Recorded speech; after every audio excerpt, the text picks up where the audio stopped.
Hello, my name is Russell, and welcome to Walking with Him Ministry.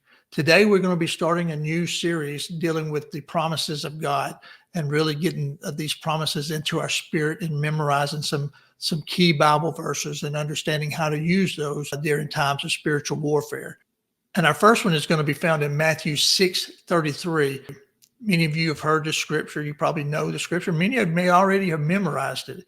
If you have not, I encourage you to memorize this and understand how to use this effectively. But it says, but seek ye first the kingdom of God and his righteousness, and all these things shall be added unto you. When I look at the scripture, the very first thing that jumps out at me is that word but.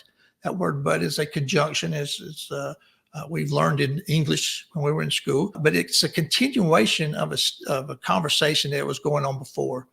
Now, Jesus had already shared with his disciples in this 6th chapter of Matthew about the Lord's Prayer on how to pray, but he also shared with them how to deal with worry. And it's amazing to me, and even myself included, how we as Christians allow worry to step in. When we say we trust in God, and I do trust in God, but there's times when I allow circumstances to overwhelm me. And that should not be so. If I understood exactly what the Word of God says, and I understood that God is always there for me, the Holy Spirit, then I should be able to use His Word, because His Word says He cannot lie. So we know it's truth. I should be able to use these in all situations and circumstances. Starting at verse 25, I see another bridging word which says, therefore, I say unto you. Again, he's continuing the conversation that he had before, which is dealing with people worrying about things. But for some people, it can be money. Others, it can be just what we're going to eat, what we're going to wear, the friends that we have, somebody mad at you or whatever. These are things in life that step up. But these things have the ability to cause us to lose focus. Now, I use the word focus a lot when I teach, because I believe that's one of Satan's main goals, is to get us off focus. So he says, therefore I say unto you, take no thought for your life. Don't worry about your life, is what he's saying. What you shall eat, what you shall drink, nor yet for your body, what you shall put it in, put on. Is not the life more than meat, and the body than raiment? And then he goes on to tell them that how he takes care of the birds of the air, and how he clothes the fields, the lilies, the flowers, and all in the field, and talks about how much more he loves us. But yet we worry about these things that should not even enter our mind if we had our thoughts where they needed to be. So when you look down at verse 31, he says, therefore take no thought, saying, what shall we eat? Or what shall we drink?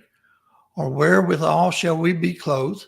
For all these things do the Gentiles seek. Now, when he uses the word Gentiles, he's talking about at that time, you didn't have Christians per se. You had the Jewish people that he came for.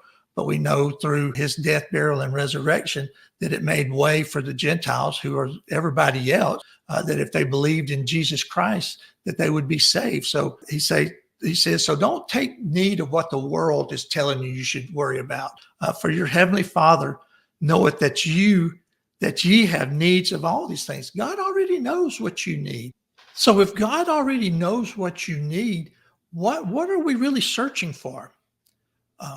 Do we just get caught up again and the things of life? I was taught a long time ago that we don't have things to enjoy life, but we have life to enjoy things. God allows us to have things, but they should not be the priority of what we're seeking after.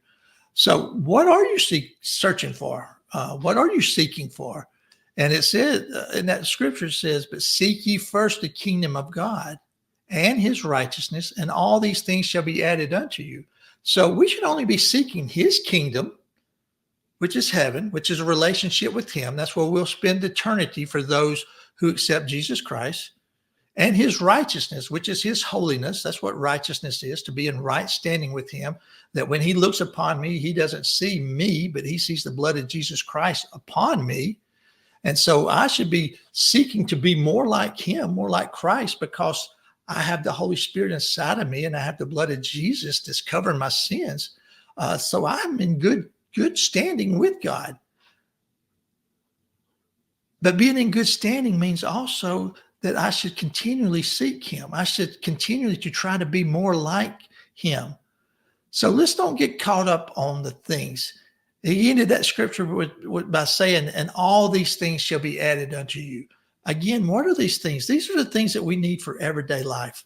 But we're not looking for these things to give us joy. The word of God says the joy of the Lord is our strength. We should be looking to draw closer to him. So I just wanted to share that with you today. Memorize that scripture. Know that when you look at it, that word but at the very beginning of it means we need to back up. Let's read a couple of scriptures before and see exactly what he's talking about before we start digging into that scripture. And then when we back up far enough, we may have to back up even further because it had used that word therefore. That means we need to back up a little bit more until we can get the full gist of what Jesus is telling us. I love you guys so much.